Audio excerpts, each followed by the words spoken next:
dear people from the internet. My name is Christina, but you can call me Chris. If you made it here, it's possibly because we are connected somehow in terms of energy and frequency. So I would like to present myself a little bit and share with you a special message that my heart wants to share today. So I'm in the beautiful city of Zurich. I've never been here before. It's the first time that I'm in this city. And I never really planned to come here, but the universe somehow made it happen so that I'm here today. I feel this city has a special energy, and to speak here in this beautiful park next to the central station. And I want to speak about letting go. The art of letting go, the process, the journey, the surrendering. So what does letting go really mean? It's a form of spiritual language and jargon that is thrown around pretty easily. Detach, let go. And it is a very powerful practice, actually, to let go. But I feel that more than a practice, it's just an act of life in itself, right? The trees let go of the leaves when the time comes in autumn. The birds let go of feathers. The flowers let go of their petals before dying. And it is an act of life itself to let go, to surrender. In this particular case, I want to talk about letting go after a heartbreak. When you have felt the pain of someone leaving your life, for some reason, you have to allow a cycle to end. So recently in my life, I've had to go through a moment of closure with someone really dear to my heart, a person that we shared a lot of things, and it's been a very profound death to actually surrender to letting this cycle come to an end and be able to stay present with myself, with my body, grounded through the tower moment, through the crumbling of these events. Not try to change it or to control the experience, but rather to allow, to breathe, and to surrender, to give myself up to this experience as an offering, right, to life. Through these days, I've been realizing how beautiful it is to actually let go. Because even if it's painful, if you allow yourself to feel it deeply and to go into the emotion of the pain or the sadness or the anger of having to come to an end in a particular situation in life, first of all, you will release the suffering that has been created by holding on too tightly into this thing or situation or person, right? Because you're allowing the energy to actually move in its direction, right? Take its own course. Just accepting, right? Accepting whatever it is that is the present moment is asking you to surrender into. Second of all, feeling the sadness or the pain when something comes to the natural cycle of death, it's profoundly liberating because you no longer have to hold tight onto something that is actually not aligned for you any longer, that served its purpose, that taught you a specific lesson. So allowing ourselves to really breathe into those emotions and let them out is an act of divine courage, I would say, and profound liberation. If by any chance you cross this video in a moment in which you're being asked by God, by life, by the universe to let go of something, listen and breathe deeply. Breathe deeply with me here now, through this video, through these words.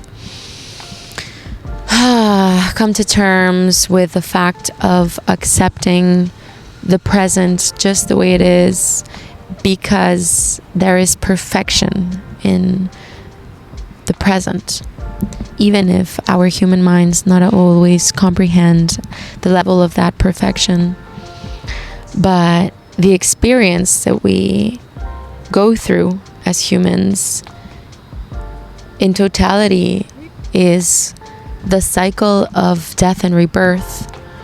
So allowing ourselves to let go of those situations that have come to an end is just being one with life and allowing ourselves to breathe with the earth, shine bright like the sun,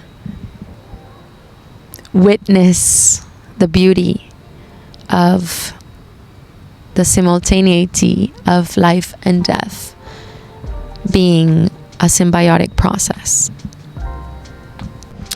Why is it so hard sometimes to let go of certain ideas, projects, or people in our lives? Why sometimes do we resist so much? Personally, through the journey that I've been going through for the last months and last weeks and days, I feel like the resistance that I've been presenting has been related to having to let go to the desires and to the dreams that came with those ideas, projects, people. A version of myself leaves with them because that version of myself was co-created by the presence of the humans and the processes, the experiences, the projects that were all in the fantasy of my expectations. And that's fine, because we humans, we do have expectations, we do have fantasy, and we have dreams. And it's a beautiful thing to have. It is not something to feel shameful of, because it is part of our natural desire to experience different things. And I personally believe that all those dreams and fantasies are actual possibilities that we can get to experience in this lifetime, just because they do exist in the quantum field. If you can imagine it, if you can see it, then you can live it. Definitely you can feel it, because the mind doesn't recognize the difference between imagining and feeling an emotion that is coming from fantasy and the actual experience that your body is having in the present moment in your life.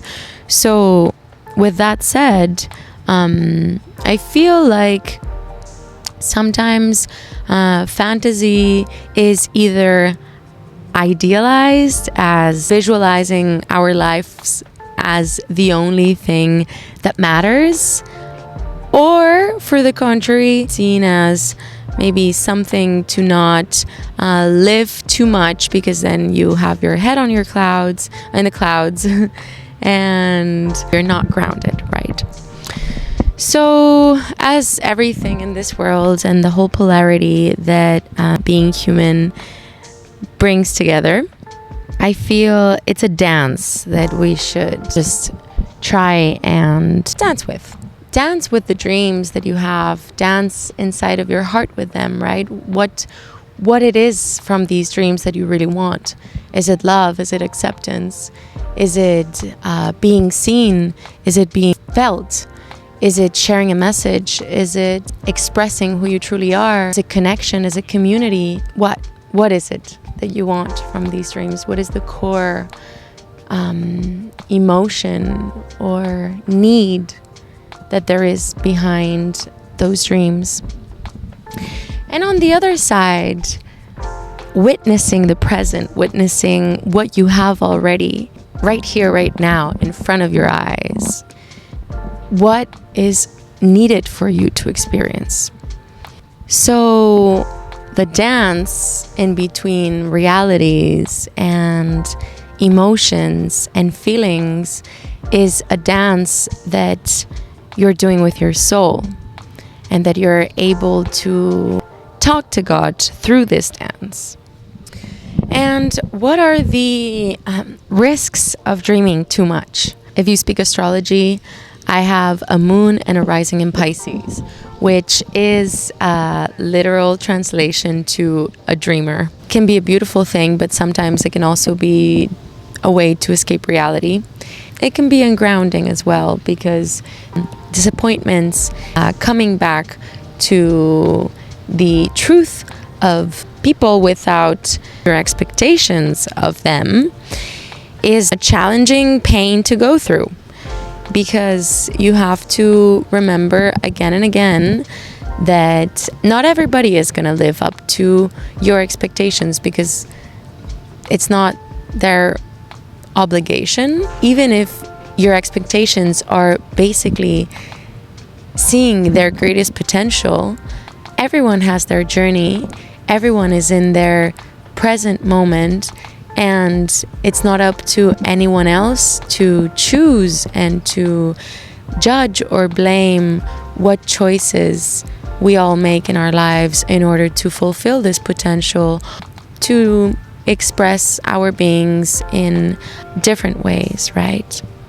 With all this said, I think my point is, dreaming too much can create this suffering and this pain when these dreams do not happen, or when the fantasy of a relationship with someone does not happen as you envisioned it or as you were expecting, or when you have to let go of a job or a death of your own self, metaphorically speaking. So what was it about these dreams or this person or whatever it is that you were really wanting? Was it going back to that core value? Was it connection? Was it love? Was it validation? What was that?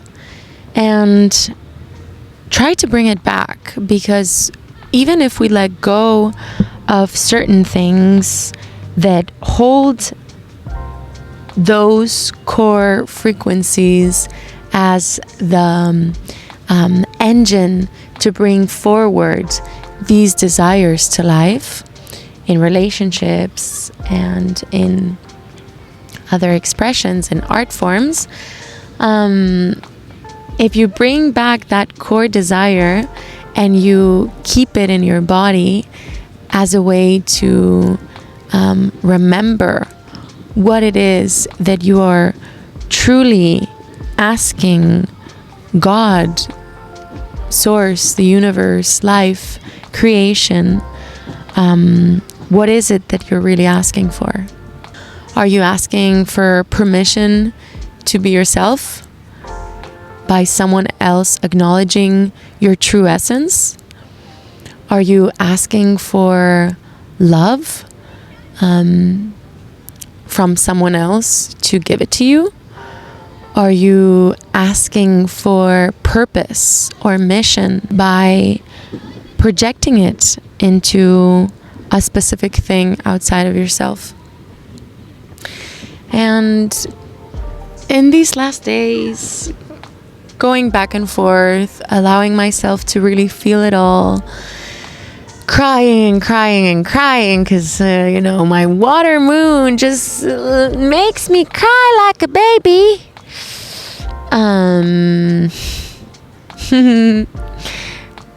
I realized that what I'm asking for is for service, divine mission, purpose. Also asking for community, and I'm asking for soul tribe. And I'm, in a way, also asking for self-love and protection of my own boundaries. And I'm also asking for genuine love. Once again, the universe has surprised me, offering these things to me in diverse ways and coming from different sources, not only from those that I was projecting these desires onto, but coming from my own self-acceptance, from my validation, to my own feelings, to setting boundaries for myself, from other relationships that have shown up as mirrors of this presence and genuine reciprocity, support and community from my family, true love. It's been beautiful to see how life unfolds in unexpected ways when you allow yourself to really open your hands and let go of what is not wanting to stay in your life, and allow it to genuinely fly away. Also, because if you really love that, if you really cherish that, love cannot coexist without freedom. Love and freedom are two frequencies that vibrate at a very similar frequency. Did I say that word already? Anyways, so with that said, love and freedom go hand in hand, at least in my perspective, in my cosmovision. If you really love something, you shall let it free. And if you have cherished something, you shall let it die, because it's only through death that we truly appreciate and celebrate the beauty of life. It is only through the processes of letting go and mourning that we actually get to value how much that meant in our lives, and how grateful that we have been and that we are, even if the pain sometimes blurs a little bit our sight. But how grateful our soul is to have experienced that, and that our mourning is because we want more of it and we really do not want to let it go. However, we acknowledge that the truth is the present, and that whatever theories that you want to create in order to give yourself an excuse to not accept and surrender to the present is another form of suffering and escaping from the actual beauty that letting go holds. So yeah, all those spiritual traditions and religions and manifestation practices hold a lot of wisdom when they say that letting go is an essential key process to happiness and genuine fulfillment, because it is only through letting go that we can also receive more of what we are meant to receive, which is all of those beautiful things that we have mentioned before: community, love, connection, reciprocity, being seen, witnessing also another, and allowing ourselves to feel safe in all of this. So that's all for today. Thank you very much for being here if you've made it here. And it's a pleasure to connect with you, to get to know you. My name is Chris.